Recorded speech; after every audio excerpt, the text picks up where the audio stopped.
abra sua apostila na página 14.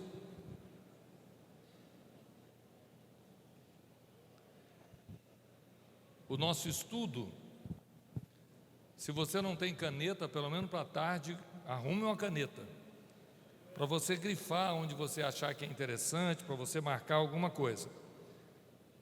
Diz a nossa apostila aqui, que ética e moral são dois termos comumente usados em compêndios regimentais e sociais das instituições em vários segmentos da sociedade, tanto religioso quanto secular.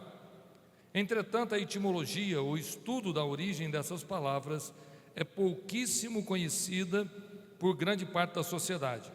Por isso, ainda que sinteticamente tratemos sobre as origens dessas duas palavras, a nossa apostila vai tentar trazer a nós a definição dos termos de ética e moral.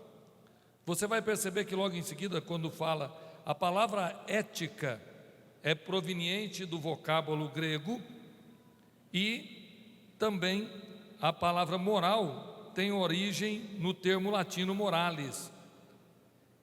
A palavra que nós vamos trabalhar aqui, moral, referente aos costumes, sendo assim, de acordo com o contexto filosófico encontrado nos principais dicionários, a ética, preste bem atenção nisso, eu queria que você grifasse na parte de baixo esse é.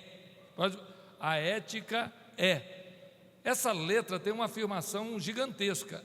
O que é a ética? A ética é a ciência da moral ou dos valores que determinam as normas e o padrão de moralidade sobre o qual o indivíduo e a sociedade vivem. Essa palavra que eu acho muito interessante, que a ética é a ciência da moral ou a ciência dos valores que determina os principais dicionários explicam que ética é isso. É o que determina o que nós acabamos de fazer. O presidente da nossa igreja chega, ele é o líder máximo que Deus colocou sobre nós. Então, quando nós mencionamos o nome do pastor Elias diante de Deus, quando nós determinamos para um ou para outro que somos da igreja Assembleia de Deus Ministério do Perus, Deus colocou alguém para presidir sobre nós. E nós temos que ter a ética de entender que há uma escala dada por Deus ao ponto que Jesus escolheu 12 apóstolos. Todos são discípulos, mas foi Jesus quem disse: esse e esse estarão numa posição diferenciada. Não sei se vocês conseguem perceber isso, porque há um grande embate na sociedade nossa brasileira, tentando desqualificar a autoridade espiritual, desqualificar a autoridade constituída. Se nós olharmos nos ensinamentos do apóstolo Paulo, ele vai dizer o seguinte: se você é escravo, o que ele está dizendo? Se você foi comprado, você não tem carteira assinada, você não tem direitos trabalhistas, mas na sociedade que ele vivia, Roma dominava e eles aceitavam comprar ser humano. O ensino cristão não é o seguinte: se levante, ore, fuja. Não, o ensino qual é? Sirva o seu dono como se você estivesse servindo a Jesus Cristo. Você imagina o que é um ensinamento bíblico? O grande padrão de moral bíblico não é esse que nós estamos vendo acontecer, que nós começamos a perder o respeito por aqueles que sobre nós governam. Nós temos que entender que o governador do estado, o presidente da república, aqueles que foram eleitos, há um Deus que diz que ninguém chega lá se Ele não permitir. E se você crê que a Bíblia é verdade, os nossos governantes tratarão certo ou errado com Deus. Mas a igreja tem que ter um posicionamento. Porque o que nós estamos aprendendo nessa manhã é que ética é valores morais que uma sociedade vive. Dentro da minha casa, não se come, não senta na mesa sem camisa. E é natural os adolescentes, nesse calorão, chegar na hora do almoço, eles querem, opa, cadê a sua camisa? Nós vamos orar. Eu aprendi, desde menino, que não devemos ter chapéu na hora da oração. Então os meninos começaram a usar boné. Chega na hora de orar, o que eu falo? Tire o boné, por favor, nós vamos falar com Deus agora. Esses valores éticos e morais são da minha família, mas que você também pode constituir dentro da sua casa. O que nós vamos aprender nessa manhã é que os valores éticos e morais lá de fora não devem entrar dentro da nossa casa, porque o nosso princípio ético e moral é as Escrituras quem nos norteiam.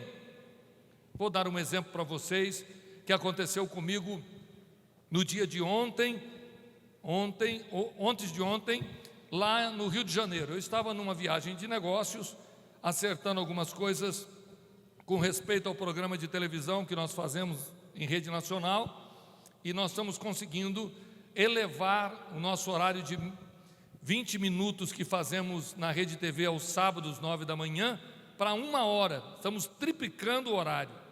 E naturalmente necessitamos de muitos ajustes econômicos para fazer. Levei uma equipe técnica de produtores de TV, diretor de TV, pessoas que estão envolvidas com essa estrutura de comunicação para tratar diretamente com patrocinadores e, produzir. E entre eles estava comigo uma pessoa não evangélica, na verdade 2, e ele me disse o seguinte num dos nossos comentários: Pastor João, eu estou assustado com o que está acontecendo. Eu tenho 2 filhas pequenininhas e eu estou educando elas, mas me assustou porque eu entrei no supermercado com ela, fazendo compra e vai pegando, e quando nós passamos no lugar, ela disse: pai, olha a cerveja que o senhor toma, essa é a sua cerveja. Ele não é crente, graças a Deus, a verdinha. E ele passou assim e disse: meu Deus, minha filha me conhece como um tomador de cerveja.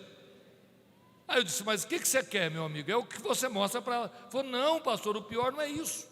É que eu fui na casa do vô, do meu pai, e ela foi comigo visitar os avós.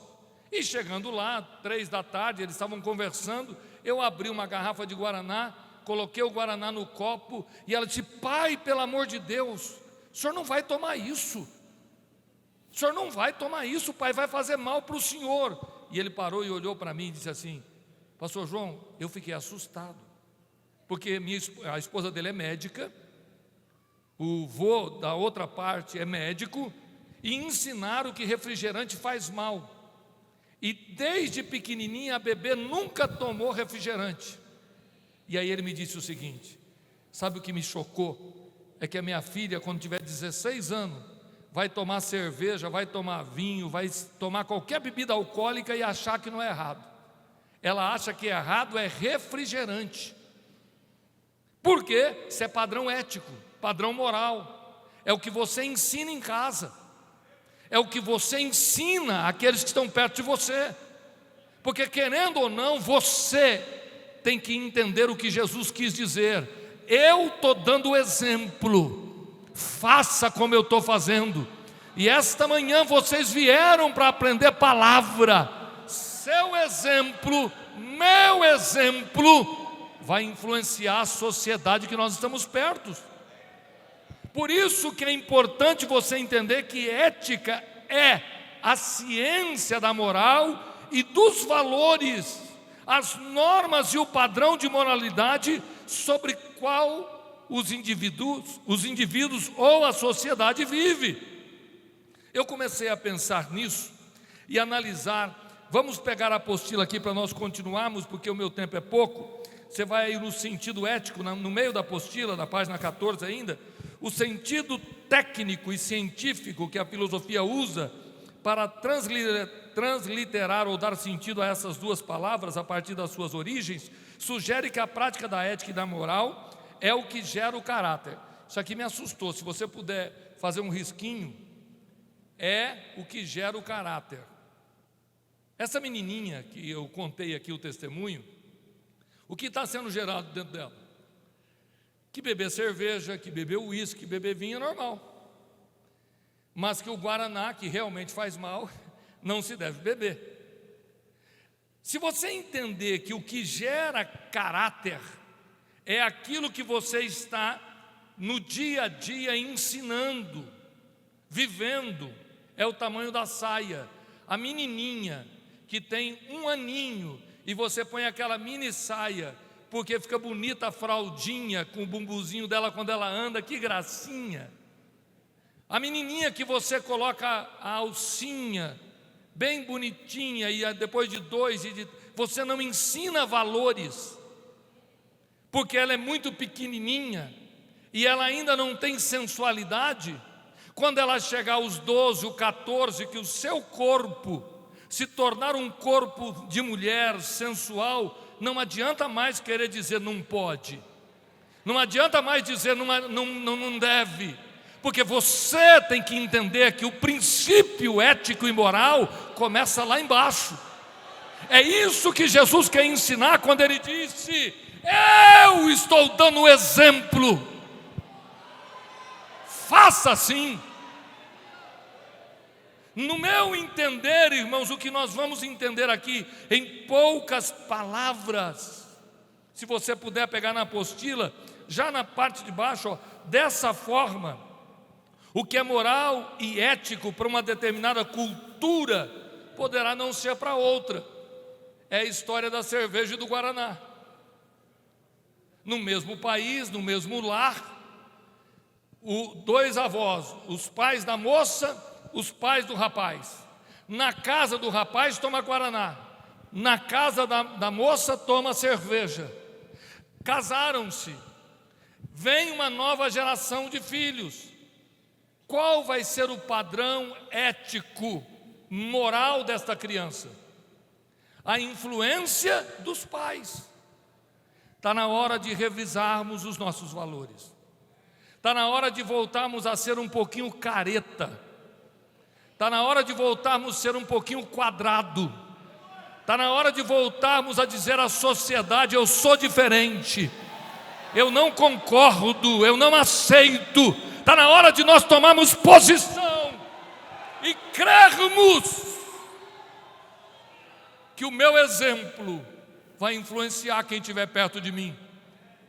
Muito jovem ainda, com 16 para 17 anos, eu vi passar uma pessoa sem maquiagem, cabelos longos, despontado, e alguém me disse: ó, um crente. Crente é desse jeito. Eu nunca tinha ido numa igreja evangélica, não conhecia o que era a Bíblia, mas aquela menina me chamou a atenção, porque ela era diferente de todas as outras. O brilho de Cristo não está só na aparência física, mas a aparência física também ajuda, ou não? Até quando nós vamos aceitar, irmãos, entrar dentro da nossa casa aquilo que não presta? Através da televisão, através do rádio, através do cunhado, da cunhada, da sogra, através de quem quer que seja. A sua casa pertence a Deus. O seu lar é um lugarzinho especial. Lá dentro, quem manda é papai e mamãe. Debaixo daquele teto tem que ter autoridade espiritual e humana. Você tem que tomar posição. E você veio aqui para aprender que você pode formatar os princípios éticos e morais seu e da sua família. Aleluia. Curve a cabeça e feche os olhos, porque o Espírito Santo veio ao encontro de alguém aqui de maneira poderosa. Curve a tua cabeça, feche os seus olhos. Escute o que eu vou lhe dizer na autoridade do nome de Jesus Cristo. E eu vou deixar aqui o sermão de lado e a apostila para ser profeta. Feche os seus olhos, escute a voz de Deus gritando dentro de você: ainda dá tempo, ainda dá tempo. Não importa o que aconteceu até hoje, esta manhã o Espírito Santo usa a voz de um profeta para te dizer: ainda dá tempo, Deus ainda te dará graça, Deus ainda te dará força, Deus ainda te dará sabedoria para mudar algumas coisas perto de você. Aleluia. Só quem crê nesta palavra, abra a boca para glorificar.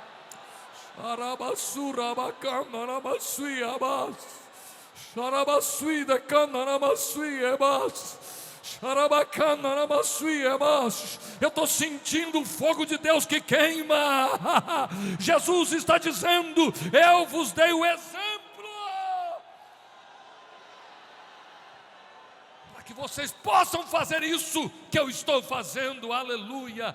Põe a mão no ombro de um irmão, de uma irmã, abre essa boca grande e profetiza para ele, diga: ainda dá tempo. Solta a voz e diga: ainda dá tempo, porque Deus vai trabalhar na tua família, Deus vai trabalhar na tua casa, Deus vai entrar com providência no seu meio.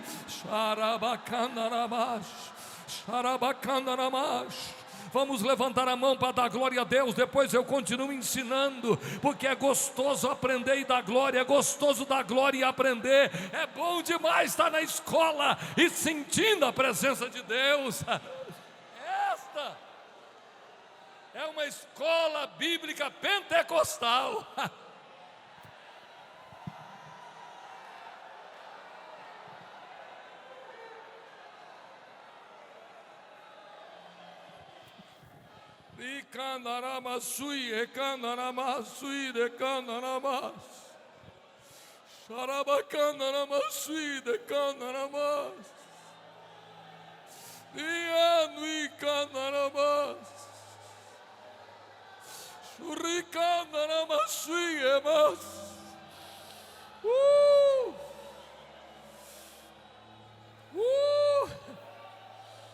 Oh, que coisa gostosa é a presença de Deus neste lugar.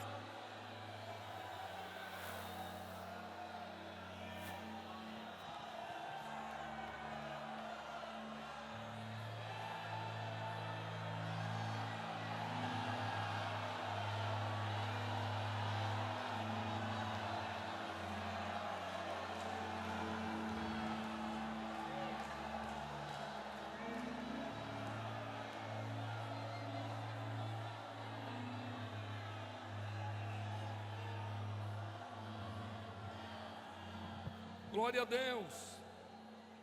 Vem comigo, por favor. Eu quero abrir um parênteses para que você entenda que quem está em Cristo não pode abandonar e dizer: tarde demais, os meninos já cresceu, já faz 20 anos que lá em casa é desse jeito. Hoje você vai aprender, vai chegar em casa e vai começar a mudar devagar. Não tente mudar 20 anos de história em 2 horas. Devagar. Com amor, com dedicação. Se você tiver com a apostila na mão, na página 14, no finalzinho dela, você vai perceber aqui que tem uma passagem bíblica que está em Mateus capítulo 16, deixa eu achar aqui. Mateus, no final dela, bem no comecinho da página 15. Eu vou ler o final da 14 e entrar na página 15, diz assim: sendo assim, podemos perceber que nesse quesito a ciência filosófica nada tem a contribuir com a fé cristã, visto que a tônica da ordenança de Jesus aos seus apóstolos se fundamenta única e exclusivamente na moral e na ética que ele ensinou. Mandou propagar a todos os povos da terra, como podemos observar no texto sagrado, Mateus 28, 18 e 20, ensinando-as a guardar todas as coisas que eu vos tenho mandado, e eis que estou convosco todos os dias até a consumação dos séculos. Ora, quando o Senhor Jesus deu esta ordem aos seus apóstolos, ninguém melhor do que ele para saber que os povos e as nações têm culturas diferentes, pois diante dessa determinação de Jesus, percebemos que no Evangelho em momento algum tem como objetivo atender a expectativas espúrias desta ou daquela cultura. Fácil, oportuno dizer que o apóstolo Paulo fez duras críticas a um grupo de cristãos que decidiu optar por outro evangelho, que satisfazesse aos seus conceitos equivocados em relação à fé cristã, como está escrito. Antes de ler o versículo, olha aqui para mim. Essa história de crente querer imitar o que é mais fácil é antiga. No início da história da igreja, já tinha gente querendo fazer igual na Universal, igual na Mundial, igual na Renascer, igual na Bola de Neve, igual, não importa, você não é de lá, você é daqui. Deus não te chamou lá, Deus te chamou aqui. Sabe o que eu acho, pastor? Nós tínhamos que fazer uma campanha, sou breia e daí. Sou assembleiano e acabou. Está na hora de nós voltarmos a ter orgulho de ser da Assembleia de Deus. Você tem que olhar para alguém e dizer, eu sou do ministério de Perus, graças a Deus. Não é aí que Deus te chamou? Eu sou do ministério do Belém, graças a Deus. Mas você foi escolhido e chamado por Deus para servir nesse ministério. Mas tem muita gente que não tem ética. Ele quer provar que a igreja dele é melhor. Será que lá na igreja dele não tem problema? Será que no ministério dele lá não tem dificuldade? Fica no lugar que você foi chamado. É aqui que você vai crescer. É aqui que Deus vai te levantar. É aqui que Deus vai te usar. É aqui que Deus vai levantar a sua família. Ele te plantou neste lugar. E está na hora de nós voltarmos a acreditar na vocação de Deus para cada um de nós. Pergunta para quem está do seu lado, foi Deus que te trouxe para o ministério do Perus? Pergunta para ele. Abra a boca e pergunta para alguém, foi Deus? Foi Deus que colocou os senhores aqui? O senhor sente que foi Deus, pastor, que colocou o senhor aqui? Se é Deus quem lhe colocou aqui para tocar, ou para adorar, ou para ser cooperador, ou diácono, ou presbítero, fique na vocação que você foi chamado, porque isso vai te dar estrutura. Nós temos que acreditar no que somos. Sabe o que eu acho, irmãos? Há uma campanha tentando dizer que a igreja de lá é melhor. Há uma campanha querendo desmoralizar o lugar que eu sirvo a Deus. Fica no teu lugar, toma posição. E pode ser forte, dizer, me respeita, porque você vai conseguir construir um padrão. Se você puder pegar a apostila na página 15, olha o que diz o versículo.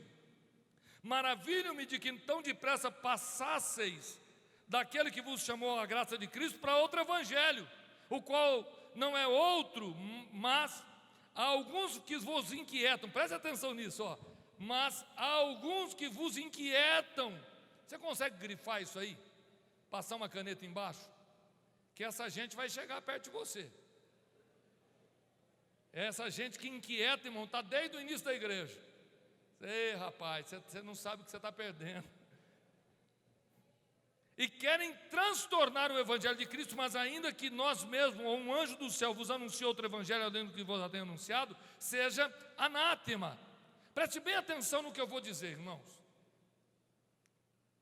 A igreja da Europa se acabou. A igreja dos Estados Unidos quase se acabou, porque os irmãos começaram a buscar lugar melhor. Quando você estava iniciando a sua fé, hoje aqui eu estou falando para diáconos, para cooperadores, para irmãs e irmãos que estão iniciando o ministério. Toma uma decisão na sua vida. Diga, Deus vai me usar aqui. Se você apanhar, se você sofrer calúnia, se você fica no lugar que Deus te plantou, isso vai fazer toda a diferença para a igreja de Jesus. Ou será que Deus não podia ter te levado na igreja do vizinho? Será que Deus não podia ter usado alguém para te levar? Hoje você está sendo formado, formatado. Eu fui missionário. E eu sei o quanto é difícil ser a igreja menor. Eu sei o quanto é difícil ser pastor da menor Assembleia de Deus. Porque eu já fui pastor da maior. Mas quando eu estava na Argentina em missões, a minha igreja com 70 crentes, ela era constantemente bombardeada pelos crentes da outra assembleia, dizendo que comigo estava errado. Quando o cara estava no mundo desviado, fui eu que fui lá e Deus me usou. Deus trouxe ele para me ajudar. Mas ele quer comodidade, porque lá na outra tem orquestra, lá na outra tem um templo maior. Mas Deus não te chamou para ficar aqui na pequenininha? Fica onde Deus te colocou. Firma aí, isso é ético. Isso vai te dar estrutura para lá na frente você vai dizer: foi aqui que Deus me plantou e aqui eu vou crescer. É isso que Deus está querendo, homens e mulheres. Aleluia. Levante a mão para os céus, por favor. A mão direita lá em cima, porque há um pacto de Deus com algumas pessoas que estão aqui. O diabo está usando mexeriqueiro, e eu estou falando como profeta. O diabo está usando pessoas para inquietar a tua alma, mas esta manhã vem bálsamo do céu para a tua vida. Isso aqui não estava no esboço, mas Deus quer falar com alguém. Levanta a mão, porque o Senhor vai te encher de graça, de autoridade, e vai mostrar para muita gente que é Ele que te plantou, é Ele que te chamou neste lugar. Quem puder abrir a boca e dizer: usa a minha vida, Senhor. Solta a voz e diga: usa a minha vida, Senhor. Aleluia. Eu estou sentindo que alguma coisa vai mudar aqui nessa manhã.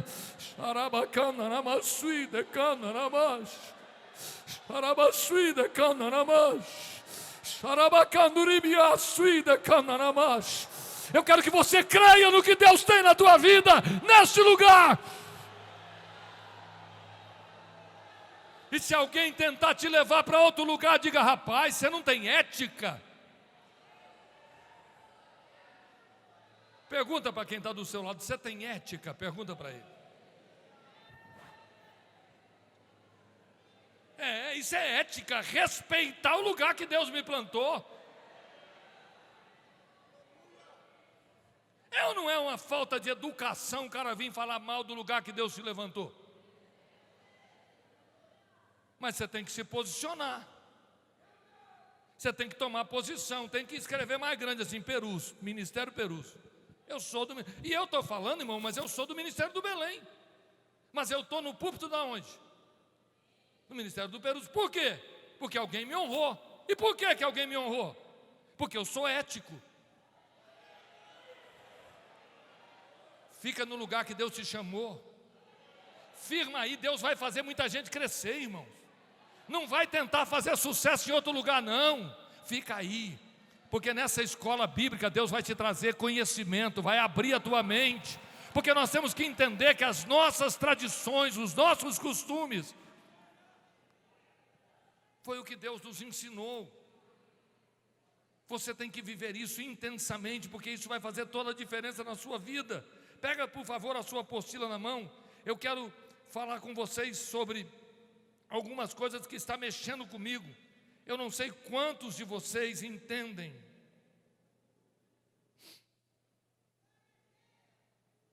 que o exemplo é uma coisa que faz toda a diferença na vida de qualquer um. Eu tenho que entender que eu tenho que mostrar para os meus filhos que eu oro, não dizer só para eles que eu oro. De vez em quando eu tenho que orar com a porta aberta do meu quarto, para eles passarem e ver que papai está de joelho orando. Eu tenho que parar tudo, só ninguém vai comer, nós vamos orar primeiro. Ontem eu estava num restaurante, tem alguns veículos que estão precisando ir lá acertar a situação. Se você estiver aqui, né, o motorista, preste atenção nisso, irmãos. Eu estava num restaurante ontem e estava comigo a minha filha caçula, que hoje tem 20 anos, o meu filho Eric e a minha esposa e 2 empresários. E nós estávamos num restaurante bonito, muita gente. Ontem, sexta-feira, já muita gente de feriado. E quando serviu toda a comida, chegou o garçom e eu falei para ele: garçom, só um minutinho, nós vamos orar, vamos agradecer a Deus pelo alimento. O garçom ficou meio assim assustado. E aí eu pus a mãozinha assim, mão posta, porque eu queria que o garçom e a mesa do lado e os meus filhos vissem que eu estou orando. E eu disse: Senhor Deus e Pai, eu quero te agradecer por poder estar neste restaurante. Quero te louvar pela oportunidade de estar aqui com a minha família. Quero te agradecer pela saúde. E comecei a orar. Mas nós temos vergonha de orar em casa. Nós vamos orar quando está no restaurante, faz assim. Ou não é? Temos vergonha da nossa fé. Como é que nós vamos mudar uma sociedade quando nós não temos orgulho de ser o que somos?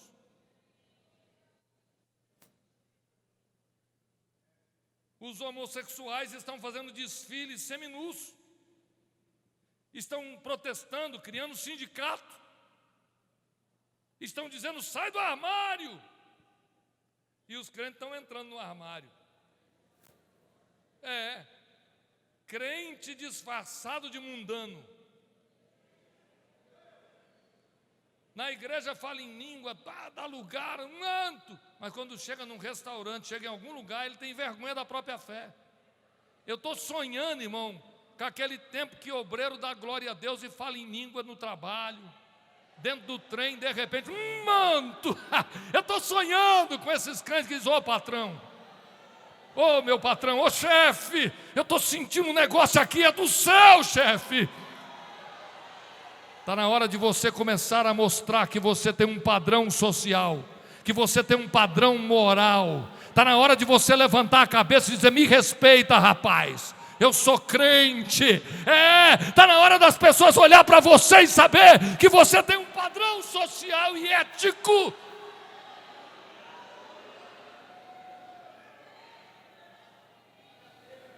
Eu estou imaginando Jesus enrolando a toalha, pegando a bacia e está olhando Pedro, Tiago, João: que é isso, que é isso, que é isso? E ele vai, é Jesus, irmãos, o próprio Deus.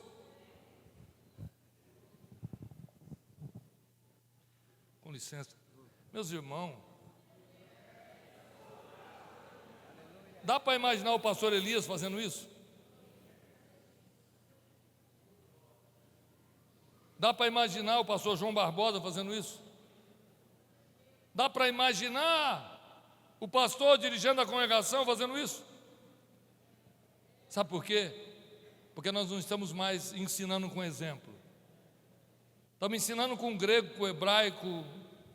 Estamos tentando encontrar o aramaico, o português, a conjugação verbal. E eu tenho saudade dos meus pais na fé, que mal sabia dividir os 4 evangelhos, que nunca conseguiu falar nenhum tipo de palavra teológica, mas que tinha algo, padrões morais e éticos invioláveis. Está na hora de você voltar a tomar posição dentro da sua casa e aonde você andar, porque você é o sal da terra. E se o sal não salgar, ele não serve para nada, a não ser para ser pisado pelos homens. Coloca a mão no cara que está do seu lado, da irmã, do irmão, põe a mão no ombro dele e diz: e aí, vai salgar ou vai ser pisado? Diga para ele.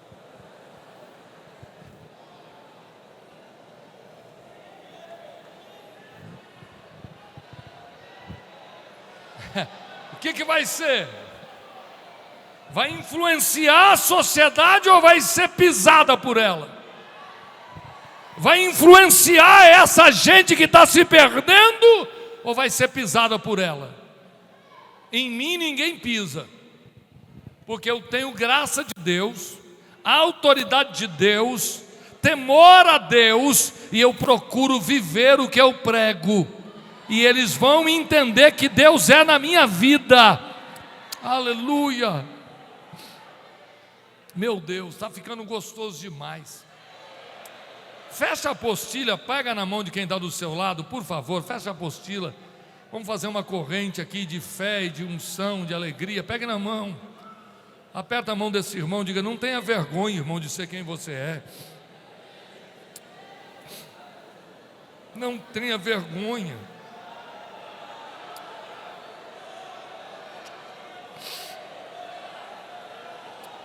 Oh, aramassura bacana, aramas.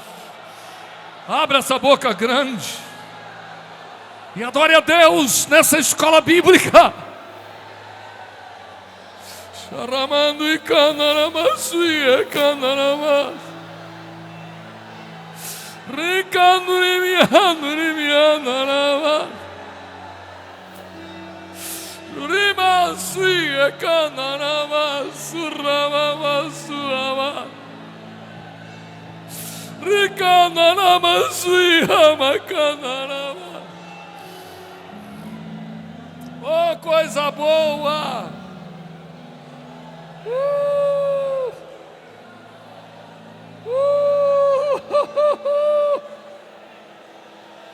Que gostoso é sentir a presença de Deus. Oh, glória a Deus. Oh, Cristo. Amando, amasuramas. Recanaramasui, recanaramas. Recanaramasuramas. Se você ainda está segurando a mão desse irmão, segura firme. E diga para ele 24 horas cheio de Deus. Diga para ele 24 horas cheios de Deus. 24 horas tomado pela graça de Deus. 24 horas cheio do Espírito Santo.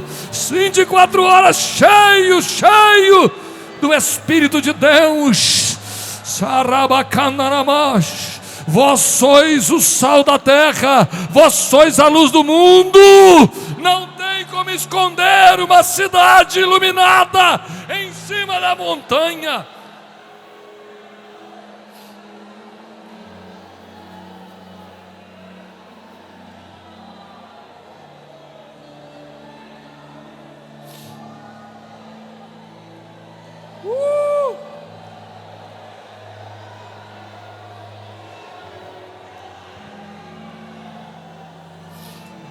Segurando a mão desse irmão, diga para ele: tem gente te olhando. Diga para ele: tem gente te observando. Diga para ele: tem gente te olhando, tem gente te observando.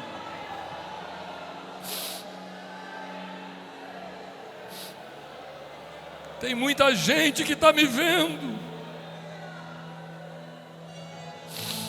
Te adoramos, Jesus. Te adoramos, Jesus.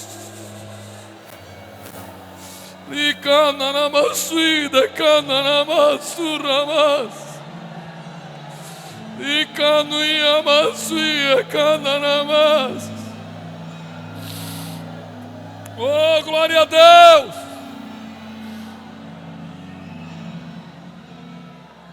Pega a sua apostila na mão, vamos continuar. Eu estou sentindo a glória de Deus. Eu quero tentar definir os termos de ética e moral. Na página 15, 1 diz o conceito da moral cristã. A palavra moral tem origem no termo latino moralis, que significa referente aos costumes. Isso é moral. Considerando que moral e ética estão intrinsecamente relacionados entre si. O princípio para se definir a diferença entre um e outro obedece ao mesmo critério de interpretação, tomando como base a moral e a ética do ponto de vista bíblico e cristão, e não filosófico ou secular. Nossa moral e a nossa ética não está basada na visão filosófica ou secular, mas sim na visão bíblica. Haja vista que a moral cristã tem seu fundamento na palavra de Deus, que por meio das doutrinas bíblicas geram escolhas de valores eternos, devido à sua fonte superior, o próprio Deus. Vale dizer que nenhum ensino sobre a moral cristã se sustenta se não tiver como fundamento os atributos de Deus. Eles são princípios determinantes para que possamos entender qual o propósito dele, ser Deus e Senhor. Entretanto, apesar do Senhor Deus reunir em si outros atributos, nos limitaremos a discorrer sinteticamente sobre os seus atributos morais, para que possamos fundamentar o conceito moral do ponto de vista bíblico e cristão. Por consequente, inicialmente devemos dizer que Deus tem atributos incomunicáveis e comunicáveis. Essa leitura extensa é para tentar mostrar para todos os presentes que todas as nossas regras morais e éticas, elas têm princípios nas Escrituras. Por mais que o cara seja bacana, doutor, pós-graduado, pós-doutor, você tem um livro, você tem um padrão ético que ele vem em Deus através da palavra. Não importa o que diz a sociedade. A igreja não pode se acomodar e se ajustar aos padrões sociais e suas tradições culturais e morais. Quando fiz os pequenos estudos para ir ao campo missionário, o que se aprende em missiologia é que você não pode invadir aquilo que é diferente em outros países, mas sempre a palavra de Deus, o mundo cristão chega e não aceita os padrões que vão contra a Bíblia. Você tem que ter segurança de que o que você está vivendo, seja seu patrão, seja seu professor, seja seu quem for, você tem que viver dentro dos padrões divinos. E Deus nos mostra isso através dele mesmo. Na página 16, se você estiver comigo, o ponto 1 diz assim: atributos incomunicáveis de Deus. Os atributos incomunicáveis são aqueles únicos e exclusivamente de Deus, que jamais foram compartilhados com nenhum ser vivente, entre eles eternidade, onipotência, onipresença e onisciência. Esses são os atributos de Deus, não dos homens. Agora tem aqueles atributos que são de Deus, mas que são nossos também, que são comunicáveis. Diz aqui a nossa apostila: podemos dizer que atributos comunicáveis são aqueles inerentes a Deus, que Ele, Deus, compartilha com o homem, entre eles o amor, a santidade, a justiça. Entendemos que a imagem de Deus colocada no homem foi em caráter e personalidade, não física, conforme relato no texto bíblico, e disse Deus: façamos o homem a nossa imagem, conforme a nossa semelhança. É muito importante você grifar essa parte aqui, irmão, porque aqui tem uma profundidade teológica muito grande. Eu não vou discorrer sobre isso. Quando ele diz: entendemos que a imagem de Deus colocada no homem foi em caráter e personalidade, e não física. Muita gente já discutiu isso. Adão era igualzinho a Deus fisicamente, e aqui há um conceito teológico que Deus fez imagem e semelhança, o caráter e a personalidade do ser humano. Apesar, continuando na apostila, apesar de reunir entre si outros atributos morais para nossa compreensão do conceito de moral do ponto de vista bíblico e cristão, analisaremos apenas os atributos do amor de Deus, da santidade de Deus e a justiça de Deus. Primeiro, o amor de Deus. As Escrituras Sagradas são incisivas em dizer que Deus é amor, isto é, o amor faz parte da sua natureza. Aquele que não ama não conhece a Deus, porque Deus é amor. Então nós temos que entender isso. O amor humano é diferente do amor de Deus. O amor humano, ele é egoísta, orgulhoso, presunçoso, mas isso não pertence a Deus. A prova do amor de Deus é mencionada pelo apóstolo Paulo dizendo: mas Deus prova o seu amor para conosco em Cristo, em que Cristo morreu por nós, sendo nós ainda pecadores. É o amor que não está retribuindo favores, é o amor que não está fazendo porque recebeu. Porque é muito fácil amar quem é gente boa com a gente, é muito fácil amar quem cuida de nós, mas o amor de Deus não é assim. Deus deu o seu Filho para morrer por nós, antes mesmo de nós termos qualquer tipo de arrependimento. E aí ele vai citar João 3,16. A santidade de Deus, que está bem claro aqui, e no final você vai ver aqui, Hebreus 12,14, segui a paz com todos e a santificação, sem a qual ninguém verá o Senhor. Eu fiquei pensando nisso, irmãos. A santidade, para mim, e se você olhar bem a sua apostila, você vai perceber que a santidade é um processo, não é um estado. Deus é santo, santo, santo. Eu estou santo, mas amanhã posso não estar. Eu estou santo hoje, mas amanhã pode ser que não, sim ou não? Santidade em nós ele é um processo contínuo. Eu tenho que constantemente estar cuidando da minha santidade, porque eu sou pecador por natureza, e facilmente eu posso desviar os meus pensamentos, as minhas atitudes, o meu linguajar.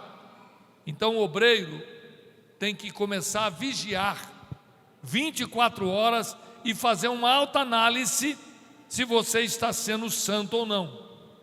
Eu estive com alguns executivos numa situação, e um daqueles que não era evangélico disse para mim: estamos 2 dias falando aqui sobre projeto de televisão, sobre levar isso e aquilo, mas eu percebi que ninguém fala de Jesus, ninguém fala do amor de Deus, ninguém fala de alcançar os pecadores. Aí o incrédulo disse assim: na religião de vocês, isso tudo aqui não é para ajudar as pessoas?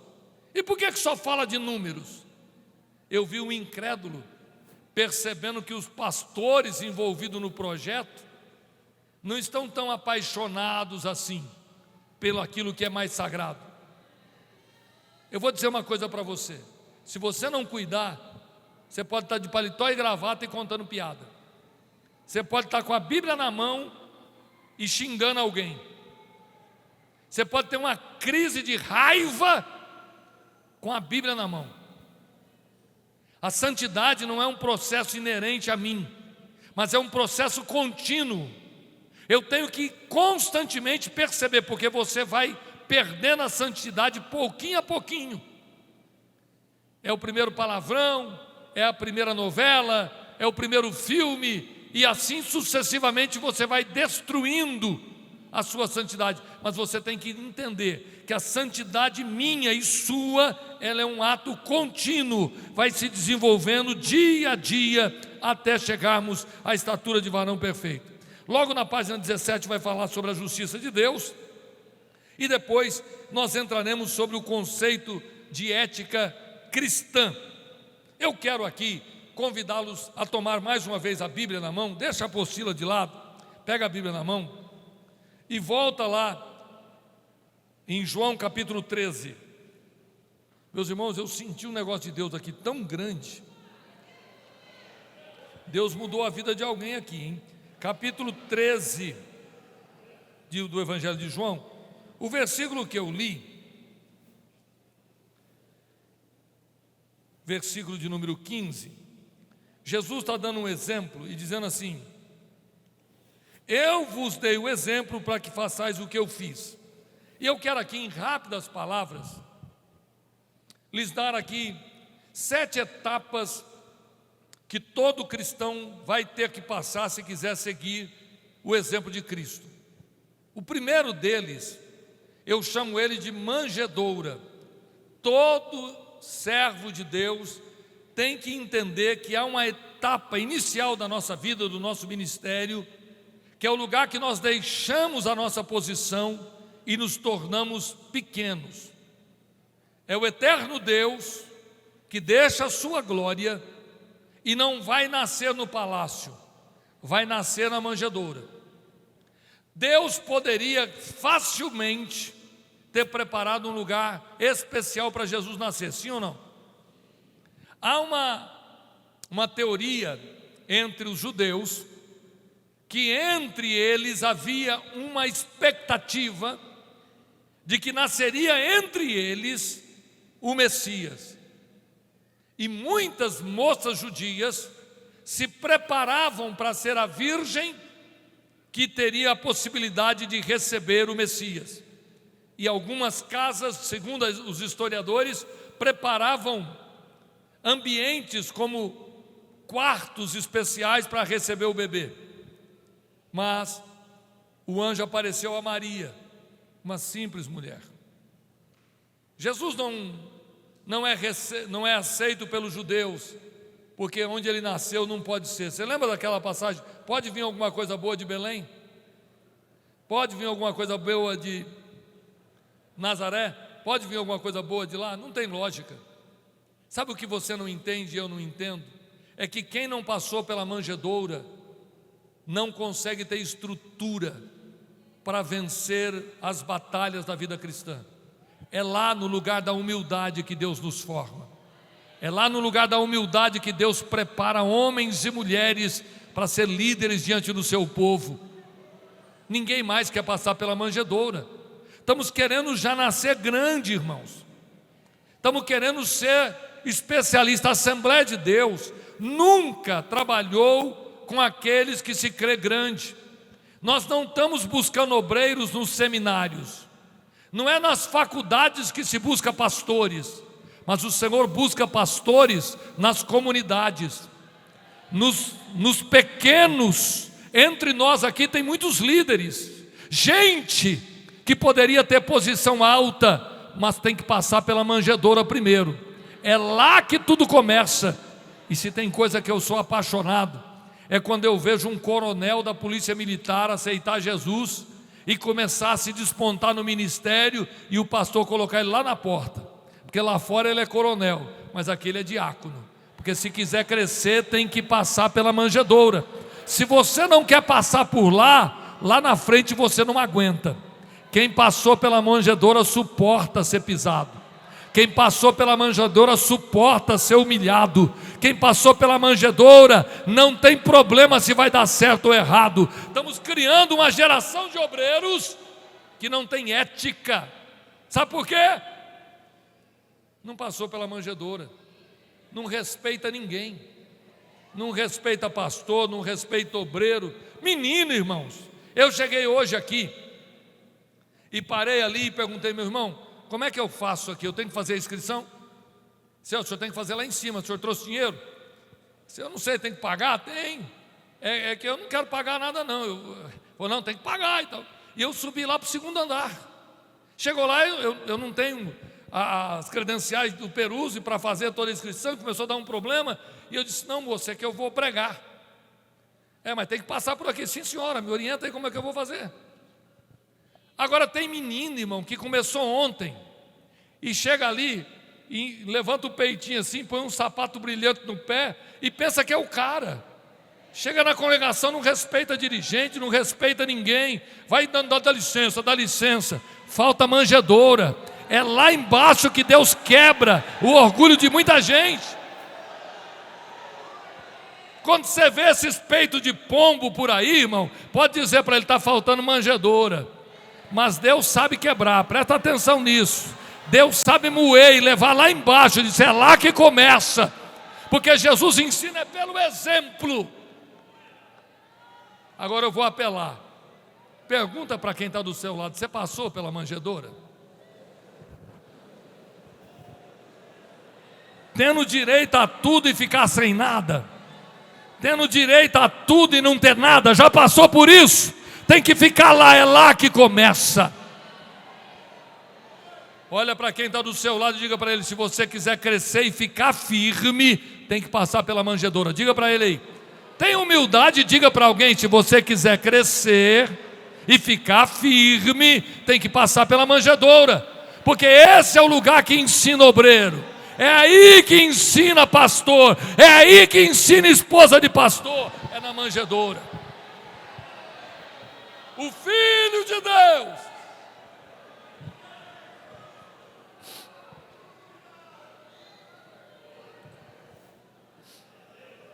José de Arimateia não dá carteirada. Ele não bate nas estrebarias e diz, a minha esposa está grávida do Filho de Deus. José de Arimateia não diz, o anjo apareceu lá em casa e o fruto do ventre dela é santo, não. Mas ele desce humildemente para a manjedoura e ele vai descendo para a estrebaria. E eu fico pensando, ele dizendo, filha, fica tranquila, Deus sabe o que faz, Deus sabe como fazer. Para quem é casado deve saber o que é estourar uma bolsa, deve saber o que é contrações, deve saber o que é as dores da hora do parto. José está desesperado, mas Maria está dizendo, ele sabe, ele tem seus caminhos. Aleluia. Pega na mão de quem está do teu lado. A manjedoura fala de desprezo dos homens. A manjedoura fala de portas fechadas. Aleluia. Segura a mão do seu irmão e diga para ele: a manjedoura. Abra a boca e diga: a manjedoura fala de estar no centro da vontade de Deus e todas as portas estarem fechadas. A manjedoura mostra que apesar de você estar fazendo tudo certo, é lá embaixo que vai começar, é lá embaixo que Deus vai iniciar. Levanta a mão dele lá em cima e diga para ele: pode glorificar, porque o Senhor vai mandar os magos, o Senhor vai mandar os anjos cantar, porque mesmo na manjedoura vai ter o cuidado de Deus na tua vida.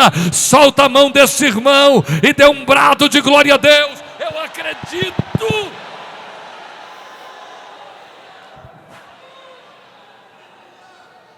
O que me passa pela manjedoura? Tem ética, sabe esperar a hora. Sabe por quê? Porque ele nasceu lá embaixo. Diga para o seu irmão que está do seu lado: tudo que nasce grande está com defeito.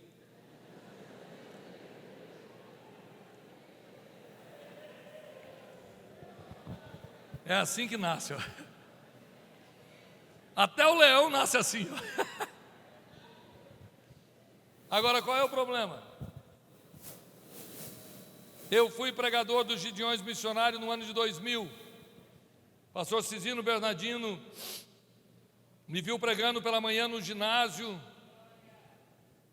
E eu tenho 4 DVD gravados no ginásio dos Gideões Missionários no mesmo ano, no ano de 2000. Preguei que eu fiquei assustado de tantos lugares que eu preguei. Mas quando eu estava lá, o Espírito Santo falou comigo: calma. Me lembro como hoje, quando o pastor me abraçou e disse: João, o ano que vem eu vou pôr 2 boi velho com um boi novo. Vai pregar você, Gilvan e Gilmar, e não vou trazer mais ninguém. E quando foi passando os meses, ele não me convidou para voltar. Ele me convidou num gabinete e depois não confirmou o convite.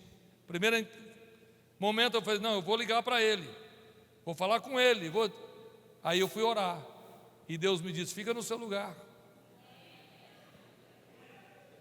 Eu só voltei nos Gideões Missionários 14 anos depois.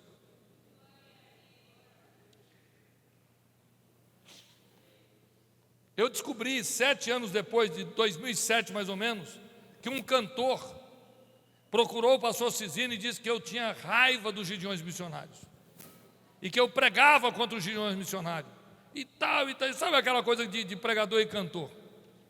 E me deu uma raiva santa, deu uma vontade de pegar aquele infeliz. E aí eu fui orar e Deus disse: fica no seu lugar. Sabe o que eu entendi? Eu podia ter sido um pregador de renome, eu podia até ter ganhado dinheiro pregando, mas eu podia ter perdido a minha família, eu podia ter perdido o meu ministério, eu podia ter perdido a minha moral. Porque quem passa pela manjedoura sabe esperar e sabe o lugar de Deus. Curva a sua cabeça, feche os olhos. Curva a cabeça, feche os olhos. Diga a Deus com as suas palavras: Senhor, se eu tenho que passar por aí, me dá humildade para passar por aí. Não são todos que estão na direção de Deus que terão portas abertas, mas muitas vezes a gente está fazendo tudo que Deus mandou e ninguém abre a porta. Desça um pouco mais, deixa o Senhor te levar para o lugar do aprendizado. Você não é ninguém, você não é nada. Jesus está dizendo: eu vos dei o exemplo. Aleluia. Abra a boca e diga: Senhor, se tu queres me humilhar, eis-me aqui. Solte a voz e diga: Senhor, se o Senhor quer me humilhar, eis-me aqui. Deixa Ele amassar o barro, deixa Ele fazer o que tem que fazer.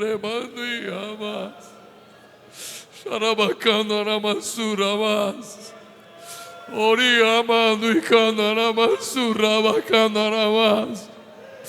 Riamando e amas. Uricando e me anda, que coisa linda eu estou sentindo aqui.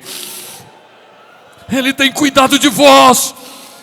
Ele sabe o preço que você está pagando. Fica firme. Fica no lugar que Ele te colocou. Aguenta um pouquinho mais. Jesus é o exemplo.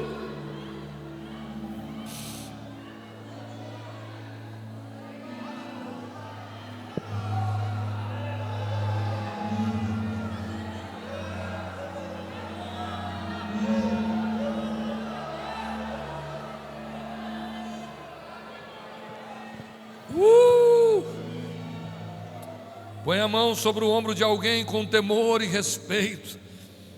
Põe a mão sobre o ombro dele, como se estivesse abraçando. Nós estamos numa escola bíblica. Se for irmã, diga minha irmã. Se for irmão, diga meu irmão. A manjedoura não mata, diga para ele. Abra a boca e diga: a manjedoura não mata. A manjedoura. Cria manduri me ama candarabas. Raria surava candaraba.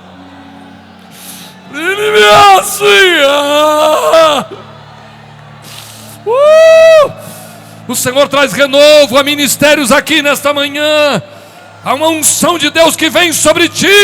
O poder estará contigo na manjedoura. A glória de Deus estará contigo na manjedoura. O Senhor vai te visitar na manjedoura.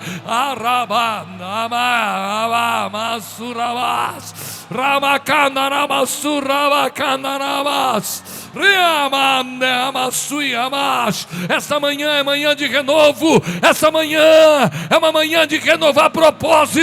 Levante a tua mão e diga para Ele que você vai esperar. Abra essa boca grande e diga para Ele que você vai aguentar. Desça para a manjedoura. Mas não tem nenhum lugar na estrebaria. Mas não tem nenhum lugar em outro lugar. Não tem. O lugar que Ele preparou é um lugar humilde, é um lugar simples, é um lugar que muita gente não quer, é um lugar abandonado pelos homens, mas é o lugar que Deus enviou. É aí que vai nascer a tua história. Amando e amash. O que eu estou sentindo aqui é fogo, o que eu estou sentindo aqui é poder, o que eu estou sentindo aqui é glória de Deus. Jesus está dizendo: eu vos dei o exemplo, eu vos dei o exemplo, eu vos dei o exemplo.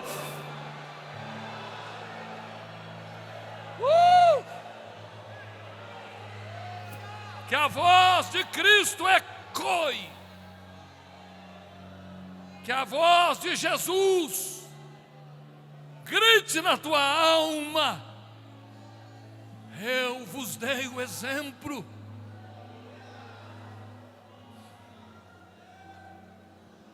Para que vocês possam fazer o que eu fiz. Olha aqui para os meus olhos, dando glória a Deus. Ministério sem manjedoura, irmão, não dura muito não. Quem não passou pela manjedoura, logo vai arrumar briga. Põe um músico para tocar aqui na sede sem manjedoura, para você ver se ele não arruma encrenca. Consagra um presbítero sem manjedoura, para ver se ele não se arrebenta. Traga para o altar aqueles que não passaram pela manjedoura. Pode até fazer sucesso, irmãos, mas não tem raiz. Pode até ser bonito, mas murcha logo. É lá, nos lugares de humilhação, nos lugares que você fica sozinho. Jesus me mostra 7 etapas da vida dele. A primeira, qual é? Diga comigo: manjedoura. E o segundo, qual é? Segunda etapa de Jesus eu chamo de carpintaria. Com 12 anos ele já dá aula para doutor. Com 12 anos ele já pode revolucionar o mundo, sim ou não? Ou não? O que vocês acham? Jesus com 12 anos já tinha condições de mostrar quem ele era? Mas Jesus some dos 12 anos até os 30. 18 anos, onde é que ele está? Na carpintaria. Aí eu vou pedir para você me ajudar. Fala para o seu irmão, ele vai te tirar dos holofotes. Diga para ele vai te tirar. Ele vai te tirar dos holofotes. Não adianta querer brilhar, Deus vai te esconder, vai te enfiar lá na carpintaria. Ah, mas eu já prego, eu já tenho graça, Deus é comigo. Mas se você não passar pela carpintaria, você não valoriza a família. É na carpintaria que você vai aprender a valorizar as coisas pequenas. É na carpintaria que se faz calo na mão. É na carpintaria que você vai entender que você pode ser Deus, mas não é nada fora da vontade de Deus. É na carpintaria que a tua unção não vai te ajudar em nada. É lá que vai se criar valores morais, éticos. Quem brilha muito rápido, apaga muito rápido. Quem aparece sem carpintaria se arrebenta. Olha para quem está do seu lado e diga, tem que passar pela carpintaria.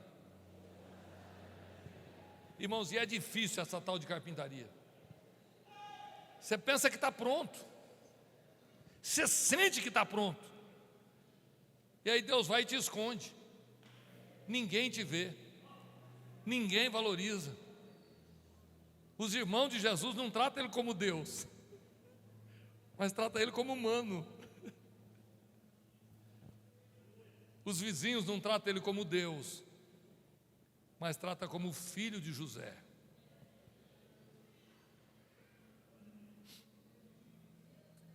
Eu quero que você olhe para alguém e diga, se ninguém te vê, fica tranquilo. Diga para ele, fica aí. É na carpintaria, diga, que Deus vai te dar maturidade.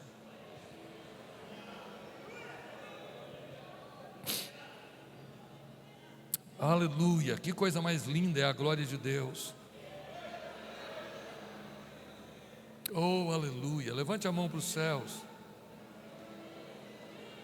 Eu estou sentindo Deus falando alto ao coração de alguém.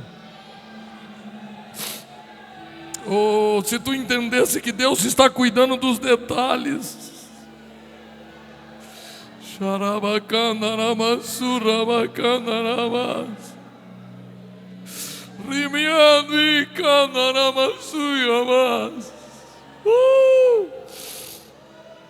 São etapas que nós passamos. Fica aí. Vá para casa, vá para o lugar de trabalho, volta para a sua cidade. E se você continuar diácono, continue diácono. Se você continuar cooperador, continue cooperador. Pastor, mas já faz tanto tempo. Quem determina o tempo da carpintaria é Deus.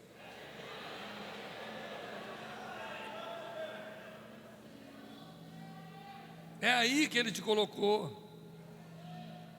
Será que Jesus foi útil a José e Maria? O que você acha? Claro que sim. Já pensou que você tem em casa o filho Jesus?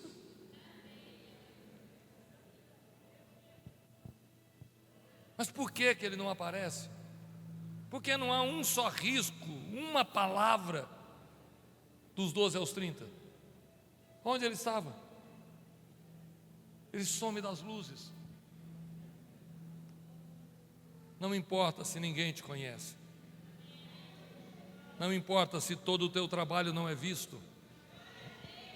Não importa se ninguém te enxerga. Foi Deus quem te escondeu.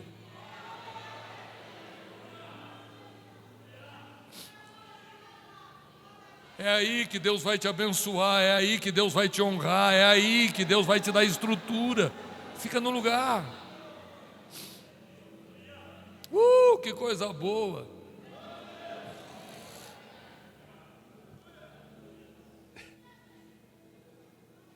Agora, Eu vou dar uma colocação para mim, que é muito difícil você entender, mas se você quiser escrever, todos nós vamos passar por 7 etapas. A primeira dela, manjedoura. Segunda, carpintaria. A terceira, deserto. Você sai da manjedoura para ser tentado pelo diabo. Deus quer saber se você está pronto mesmo. Diz a Bíblia, Mateus capítulo 4, que o Espírito Santo conduziu Jesus ao deserto para ser tentado pelo diabo. Como é que o Espírito Santo fala um negócio desse, irmão?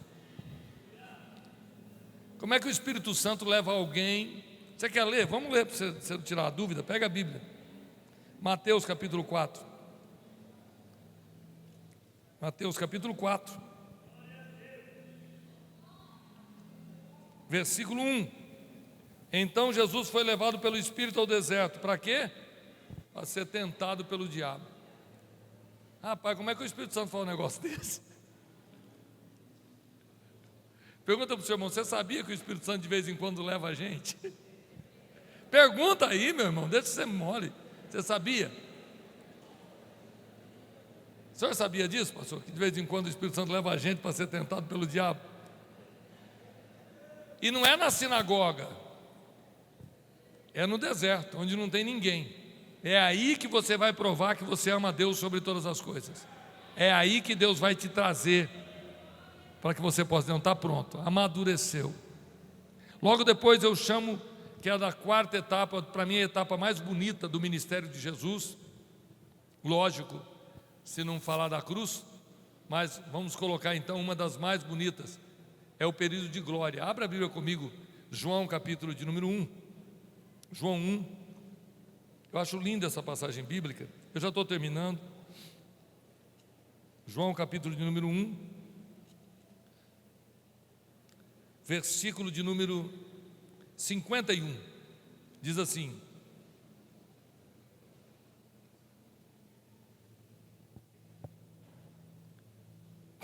vamos ler o versículo 48. Perguntou-lhe Natanael, de onde você me conhece? Respondeu Jesus, antes que Filipe te chamasse, te vi quando estava debaixo da figueira. Então Natanael declarou, Rabi, tu és o Filho de Deus, tu és o Rei de Israel. E disse Jesus, porque te disse que te vi debaixo da figueira, crês? Coisas maiores do que essas verás. Então acrescentou, na verdade te digo, que vereis os céus abertos, e os anjos de Deus subindo e descendo. Sobre quem? Sobre o Filho do Homem. Segura a Bíblia aberta e olha para mim. Meu irmão, isso aqui sempre me assustou. Eu acho encantador Jesus saindo da carpintaria, passando pelo deserto, aí olha para Filipe e diz, Filipe, você está achando que já viu coisa? Você vai ver a partir de agora. Você vai ver quem eu sou. Porque a partir de agora o céu vai estar aberto. E você vai ver os anjos subindo e descendo sobre o Filho do Homem. Todos nós vamos passar por esse tempo, irmão. Quando Deus vai provar que Ele é contigo. Vai chegar o tempo de honra. O tempo que Deus exalta. O tempo que Deus mostra para os homens que Ele é na sua vida. Fica tranquilo, porque vai chegar uma etapa da sua vida que você vai se assustar. Porque muita gente vai ver Deus na sua vida. Muita gente vai entender que Deus é contigo. Porque é o tempo. Aleluia. Aleluia. Esse é o tempo de glória, o tempo de honra. Esse é o tempo que pode chamar de endemoniado, não tem problema. Ninguém vai acreditar. Esse é o tempo que Deus vai levantar você e dizer, eu sou na sua vida, eu sou contigo. Pode pegar em pedra para predejar que não vai chegar. Você vai passar no meio da multidão porque Deus vai te exaltar. Põe a mão sobre o ombro de alguém e diz para ele, segura a manjedoura, passe pela carpintaria, suporte o deserto, porque vai chegar o tempo de honra. Abra a boca e profetiza, vai chegar o tempo de honra, vai chegar o tempo de Deus exaltar, vai chegar o tempo que Deus vai mostrar que é contigo na tua vida, e quem está perto de você vai dizer, é Deus, é Deus, é Deus, é Deus, é Deus, é Deus. Quem está perto de você vai dizer, foi Deus quem fez, é Deus quem está fazendo, porque Deus exalta. Levanta a mão lá em cima para dar um brado de glória a Deus e aleluia.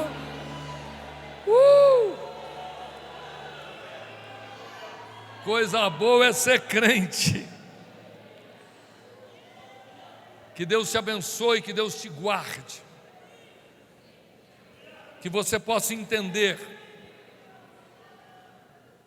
que ética e moral faz parte daquilo que você toma como conceito seu e que você vive. Aprenda, viva, guarde isso no coração.